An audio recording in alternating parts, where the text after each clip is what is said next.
Alright, today we're going to be going over evaluating algebraic expressions. We're going to start with the notes.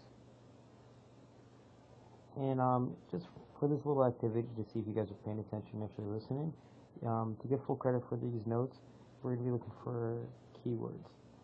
This is the only one I'm going to write out. There's going to be 3 keywords. That's how you get full credit. Keyword number 1 is Cleveland. So the other keywords will be intermixed throughout the notes. Alright, if you were in class on Friday, we started this section of notes with an anticipation guide. Remember, all you do is read the questions and then do your best to answer true or false and try and give a reason. If you couldn't, you had to guess, that was okay. So, the distributive property changes the value of an expression. Algebraic expressions consist of terms that are variables and numbers combined. To turn an expression to its opposite, one must change all the signs in the expression to the opposite. Subtracting out the expressions takes the opposite of part of an expression represented by b and adds it to another. The order of operations only concentrates on the left side of the equation. And finally, the exponent means repeated multiplication, while multiplication means repeated addition. Just do your best to answer those, and then move on. Alright, now when we start these notes, we talk about algebraic expressions. And expressions, that's kind of just like in English, where an expression is just a phrase. An expression in math, an expression just means it's kind of like a math phrase. So it's nothing really important, but it just means it's some stuff, okay? Now numerical expressions, they consist of numbers and operations.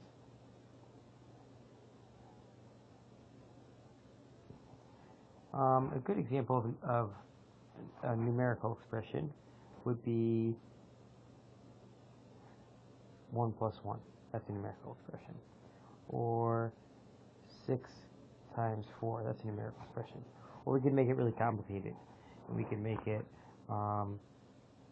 3 times the quantity of 6 plus 2 squared to the 4th power minus 7. And when we made it complicated, that's when we needed the order of operations. So this, right here, this type of expression, led us to need some order so that we always get the same answer all the time. Alright? We talked about how exponents are used to represent repeated multiplication, like 3 squared is really 3 times 3, which is 9. 4 to the 3rd is 4 times 4 times 4, which is 64. A lot of times if you don't see an exponent, if there's just a 3, there's a little 1 hiding there. Math kids is kind of lazy, so they're never going to write that little 1. What is interesting, though, is especially when you get into negatives and using our calculators, it's really important to notice whether the negative sign is in parentheses or not, alright? Because this right here means negative 3 times negative 3 times negative 3 times negative 3. And we know a negative times a negative is a positive, times another negative makes a negative, times another negative makes a positive. So we get positive 81. Whereas here, this negative 3 to the 4th actually means negative 1 times 3 to the 4th, which is negative 81. So notice you get different answers. And that's key. That's key.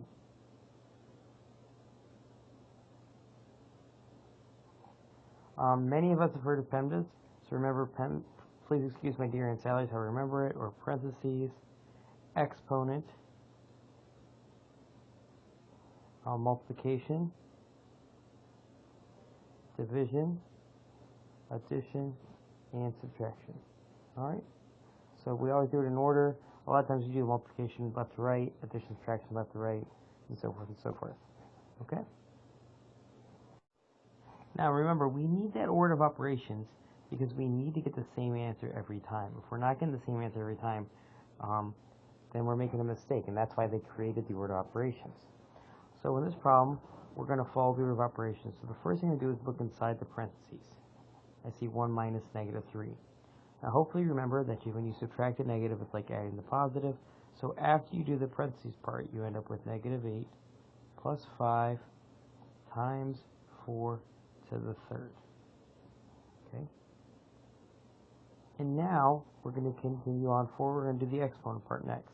So after you do the exponent part, you have to do 4 to the third first.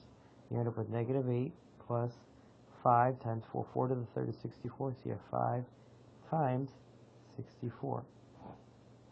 Now we're going to do our multiplication. This is where the most mistakes happen, is people start to do negative 8 plus 5 first. You have to do 5 times 64, so you get negative 8 plus 320. And then finally you do your addition, and you end up with negative 8 plus 320, which your final answer is 312. That's your final answer. Okay. Now, algebraic expressions are just like those numerical expressions, but now they consist of letters. Remember the algebra sign that we talked about, where algebra really thinks of letters and variables and x's, trying to find x. So algebraic expressions just consist of terms, variables, and operations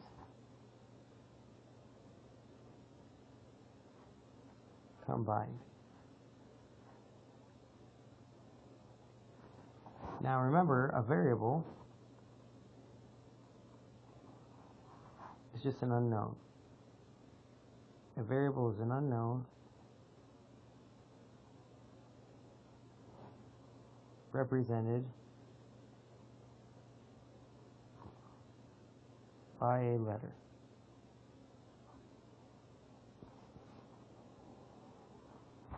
Keyword number 2.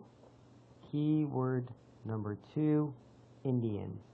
So keyword number 1 is Cleveland. Keyword number 2 is Indians. Keyword number 2, Indians. Alright, now, when you evaluate algebraic expressions, you place the variables with the given numbers and use order of operations to simplify the expression. So a lot of times, guys, we'll give you an expression with, well, an algebraic expression. It'll have letters, and then they'll tell you what the letter is equals. You'll just plug a chug, and then you'll do your order of operations first. My personal preference is I always like to write all the letters as empty sets of parentheses. Alright, so for example, let's evaluate 2x to the third plus 3x squared plus 27 when x equals 4. So the first thing I do is I rewrite this entire process. I say 2 empty parentheses to the third plus 3 empty parentheses squared plus 27. The reason I do this is it makes sign mistakes a little bit harder to do. It makes it a little bit easier to catch those sign mistakes. And now, remember, x is 4, so I'm going to plug in that 4 in all those spots. So I'm going to put a 4 here and a 4 there. And now I just follow my order of operations. There's nothing going on inside the parentheses, so I have to do the exponents first. So I have 2 times 4 to the third is 64, plus 3 times 16, plus 27. 2 times 64 is 128. I have to do the multiplication first. That's why I'm not adding anything. 3 times 16 is 48. And then I have 27.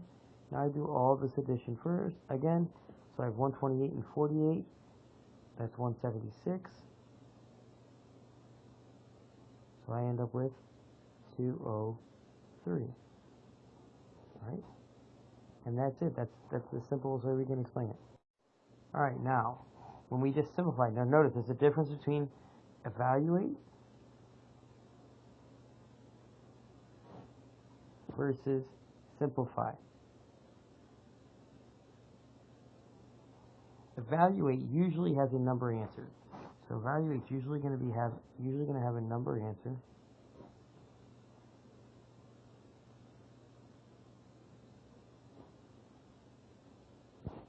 Simplify is usually going to be an algebraic expression, as in your answer is going to look like letters and numbers and stuff combined. Alright? So, in 10y plus 6, the 10y and the 6 are called terms. Any term such as 3x squared or negative 6y, the number at the beginning, so the number in front of a variable, that's called a coefficient.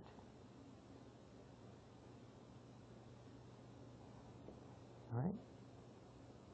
That's it.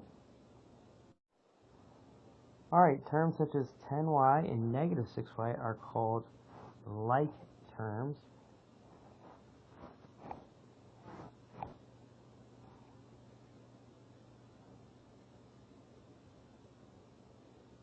Right? Because they have the same variable raised to the same exponent. Right? So like that's a huge deal. You can only combine like terms. Like terms are the only things that could be combined. So I could put 10y and negative 6y together to get 4y. But if I added a little squared there, then I couldn't put those two together. Alright? Numbers such as 4 and negative 12 are like terms because they have the same variable. They don't have one, and they're actually, it's more specific, they're called constants. Right? Any terms that are like terms in an algebraic expression can be simplified together. That's the big key. We're going to try and match up like terms and combine them. For example, 10y and 15y is 25y. 6m squared minus 12m minus 7m squared. I can only put together the 6m squared and the negative 7m squared. And look, see how the negative sign is with the 7? So this is going to become negative 1m squared minus 12m. I like to do the like terms first, then I cross them off, and then whatever is left, that goes there. It's just a way for me to reinforce that I didn't forget anything. Now, C is where the distributive property comes into play. So hopefully you remember the distributive property. If not, we'll go into it later. But the distributive property says that you're going to distribute the number in front of the parentheses to everything. I call it a pizza delivery guy. So 3 is going to drop off pizza at X's house and negative 2's house. And he's going to become 3x minus 6. Negative 5, he's going to drop off pizza at X's house and negative 8's house. So I get minus 5x. Minus 5 and minus 8 is plus 40. Now I can combine my like terms. I get 3x and minus 5x. That's negative 2x. Minus 6 and plus 40 is plus 34. And that's my best answer. Alright, notice I just leave it as minus 2x plus 34. And when I say simplify, a lot of times I'm left with that algebraic expression. And that's it. Keyword number 3. Keyword number 3 is Pokemon.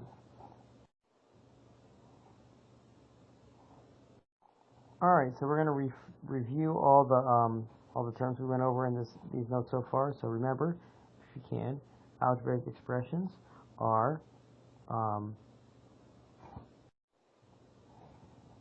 they consist of terms, variables, and operations. Terms are just the parts of an expression. They're usually separated by operations. So 3 plus x is not a term. 3 is a term, and x is a term. Okay? Like terms are terms with the same variable to the same power.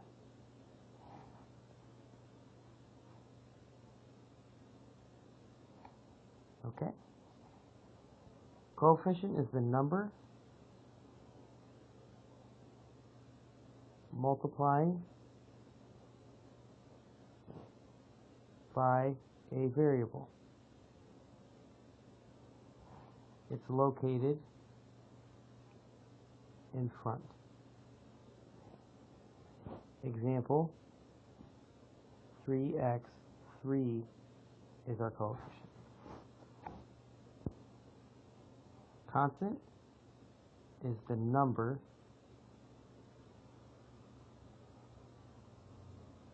without a variable.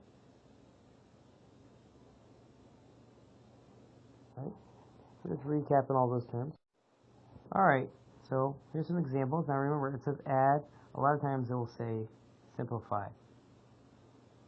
Right? That just means your answer is probably going to have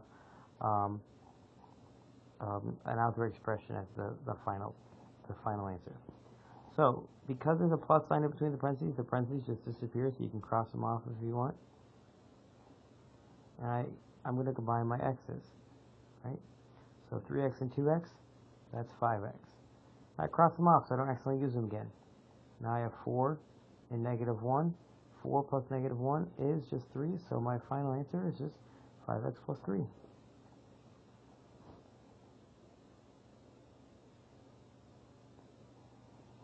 Now I'm going to do the same thing again. This time I have 5a and 3a, that's 8a. I cross them off just so I don't actually use them again. Negative 2 and negative 6, that's negative 8.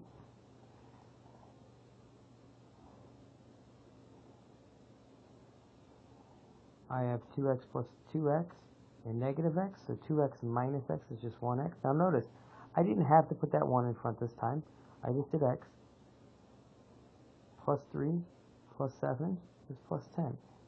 But some of you might want that 1 in there, so you might say 1x plus 10. Both of those are completely correct.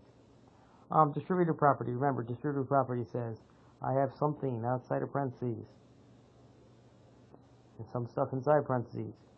Stuff outside is going to go to everything. So if I have a times the quantity b plus c, I'm going to distribute that a, b plus a, c. Remember, I call it a pizza delivery guy. A is delivering pizza to B's house, then he's going to deliver pizza to C's house. All right. If somebody orders pizza and he didn't deliver it, they're going to get upset. All right. So that's why he's going to stop everywhere. That's it for this page. All right. So we're going to use the distributive property to write an equivalent expression. Remember, because the distributive property will never change the value. It will make it look different. Right? It will change the value of the stuff inside the parentheses, but it's actually they're always equal to one another. So I do 6. 6 is going to go to x, and then 6 is going to go to negative 3. I end up with 6x minus 18. Now the reason I can put that equal sign there is because the value didn't change. They're both worth the same. Like if I plugged in 2 for x here and 2 for x there, I get the same thing.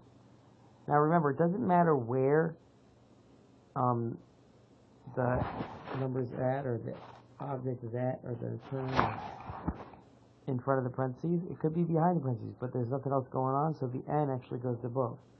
So I get nx plus ny. Okay. Now the other thing that's interesting here is a lot of times you can use the distributive property in reverse. We call that factoring, and we'll spend a whole lot of time doing that. But remember, if you have a b plus a c, you can go backwards. Or you can say, look, they both have an a, so let's undo the distributive property.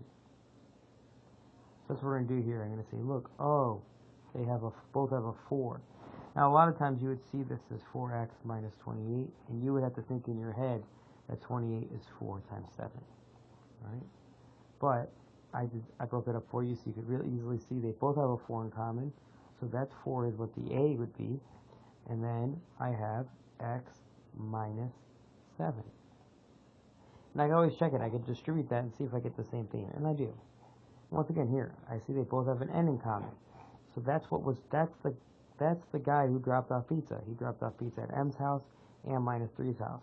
So I put the n in front, and I put m minus 3 inside the parentheses.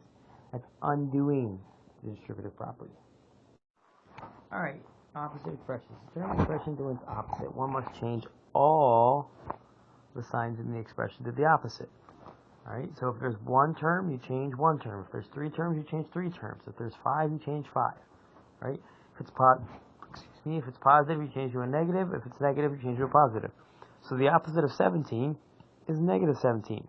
And here's how you check it. If I add opposites together, they have to equal 0. So 17 plus negative 17 is equal to 0. Keyword number 4. Keyword number 4 is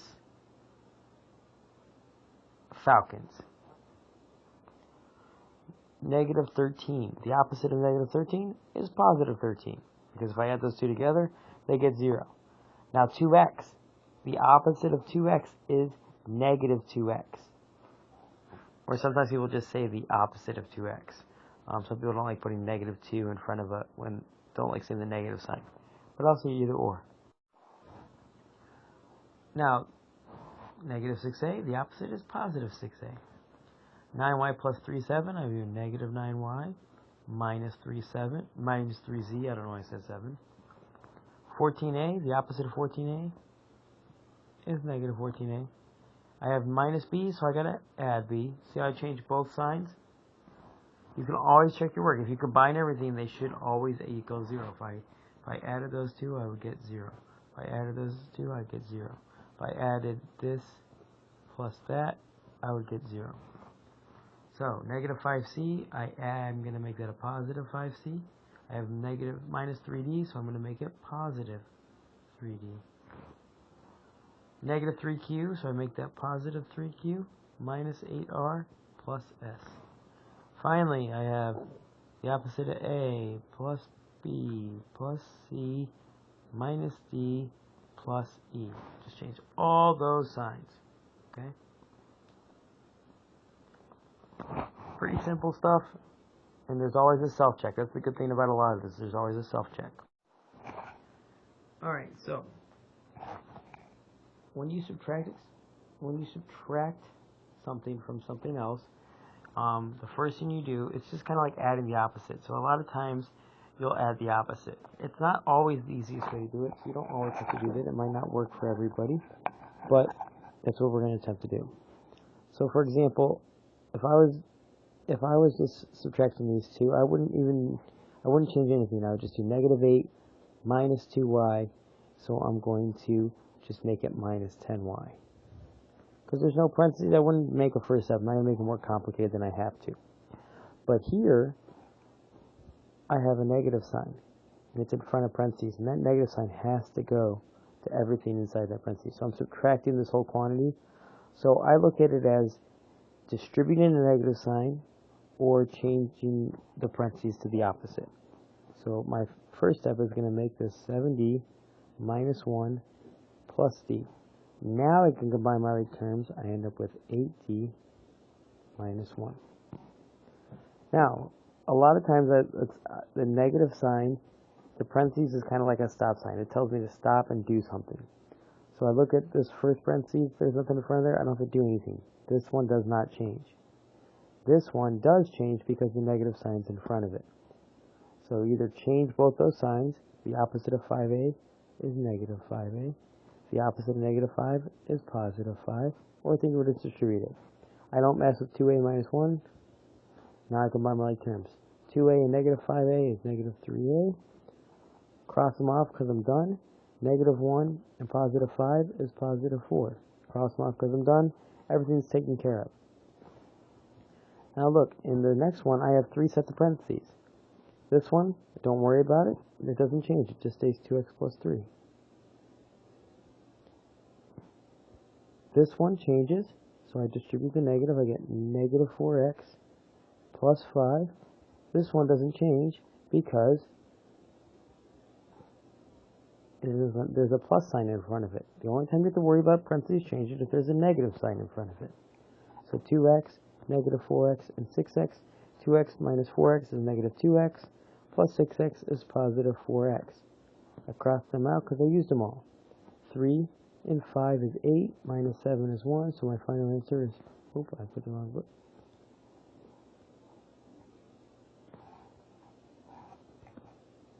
X plus 1.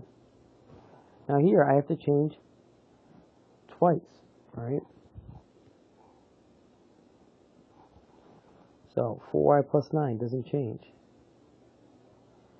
8y minus 1, that changes because of this negative sign. I like to think of it as distributing the negative sign. So I do minus 8y plus 1.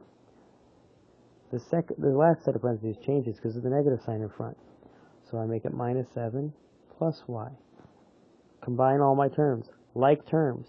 Right? Y's are like terms. So I do 4y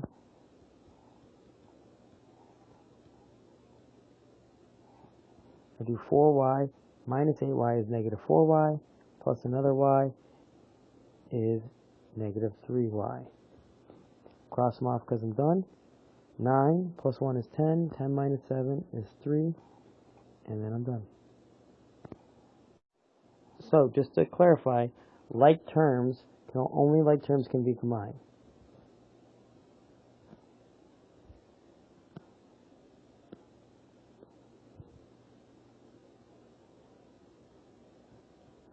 That's going to be the biggest issue people make for the rest of the year. People are going to make this issue all throughout. They have to be like terms to combine. I cannot combine negative 3y plus 3 to get 0y. They cannot do that. Okay? Alright, to finish up these notes, we're going to do one last bit of work, and we're going to show you whether a statement is true or false. And you can tell whether something's true or false when it has an equal sign, because you can make the right side and the left side the same exact thing. So I'm going to simplify the left side because it has parentheses. So I got to hope that if I make the parentheses go away, it turns into the right side. So I'm going to distract this. I'm going to distribute the negative sign to the y and the z. So I get x minus y minus z. And now I look at the right side. They don't equal. So it's false because the left side does not equal the right. Well, let's see what happens here. This one, there's a plus sign in front of the parentheses. The plus sign doesn't do anything, so the plus sign just makes the parentheses disappear. You get negative x plus y minus z. Set the opposite x plus y minus z, and that's true because the left side does equal the right. And that's it for these notes, guys.